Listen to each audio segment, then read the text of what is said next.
নমস্কার, আপনারা দেখছেন বাংলা এমজি নিউজ। আজ রামজীবনপুর পৌরসভায় একটি ডেঙ্গু বিজয় অভিযান অর্থাৎ ডেঙ্গুকে কিভাবে জয় করবেন এই নিয়ে একটি আলোচনা সভা হয়। রামজীবনপুর পৌরসভার 11টি ওয়ার্ডের সুপারভাইজার ও আশাকর্মীরা এই সভায় যোগদান করেন।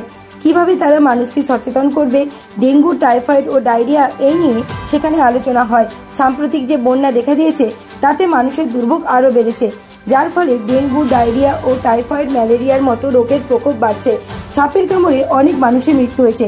সাপে কামড়ালে সেই সাপে কামড়ানো রোগীকে তৎক্ষণাৎ ওঝার কাছে না নিয়ে গিয়ে প্রাথমিক চিকিৎসালয়ে নিয়ে যাবার জন্য বলেন।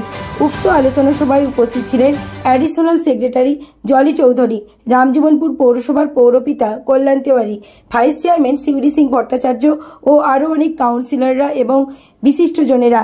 রামজীবনপুর থেকে গৌরাঙ্গ বটব্যালের সাথে অপর্ণা ভট্টাচার্যের report, Bangla MG news. Dengue সচেতনতার সভার আয়োজন করা হয়েছে। এটা ঠিক ডেঙ্গু নয়, ডেঙ্গু সচেতনতা সভা নয়। সাম্প্রতিককালে অতিবর্ষণে খরার, ক্ষীরপাই, রামজীবনপুর এবং সঙ্গে ঘাটাল এই 4টি পৌরসভা এফেক্টেড হয়েছে পশ্চিম মেদিনীপুর জেলা। তো এই বিষয়ে আমরা যেমন রাজ্য স্তর থেকে মাননীয় মুখ্যমন্ত্রী এসে দেখে গেছেন এবং আমাদের রাজ্য দপ্তর থেকেও আমরা এখানে এসেছি, যাতে জল নেমে যাওয়ার পরে সাধারণভাবে দুটি বিষয় ঘটে। একটা হচ্ছে পরিকাঠামোগত কিছু ক্ষতি হয়, সেটা একটা দপ্তরের দায়িত্ব থাকে। আর পাশাপাশি জল নেমে গেলে কিছু জলজনিত বা জলবাহিত কিছু রোগের প্রাদুর্ভাব দেখা দেয়, যেখান থেকে প্রত্যেকটি নাগরিককে আমাদের সচেতন করা দরকার।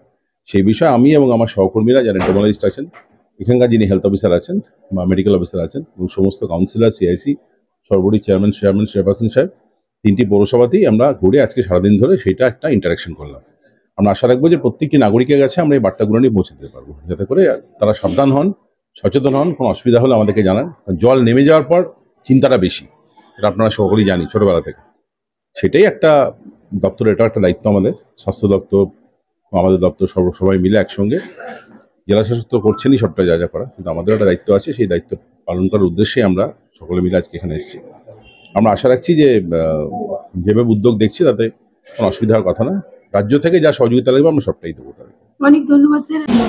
নো ডিহাইড্রেশন থাকে তো পেশেন্ট অ্যাক্টিভিটি নর্মাল হবে, স্কিন পিঞ্চ 1 সেকেন্ডে কম হবে, তারপর পেশেন্টের মানে চোখ নর্মাল থাকবে বা টান নর্মাল থাকবে, ময়েস্ট থাকবে। এগুলো হচ্ছে নো ডিহাইড্রেশন। আর একটা সাম ডিহাইড্রেশন বলতে পেশেন্ট কিছুটা হলেও মানে থার্স্টি হবে, মানে বারবার জল তেষ্টা পাবে, তার এরকম জিনিস হবে। স্কিন পিঞ্চ 1 থেকে 2 সেকেন্ড হবে।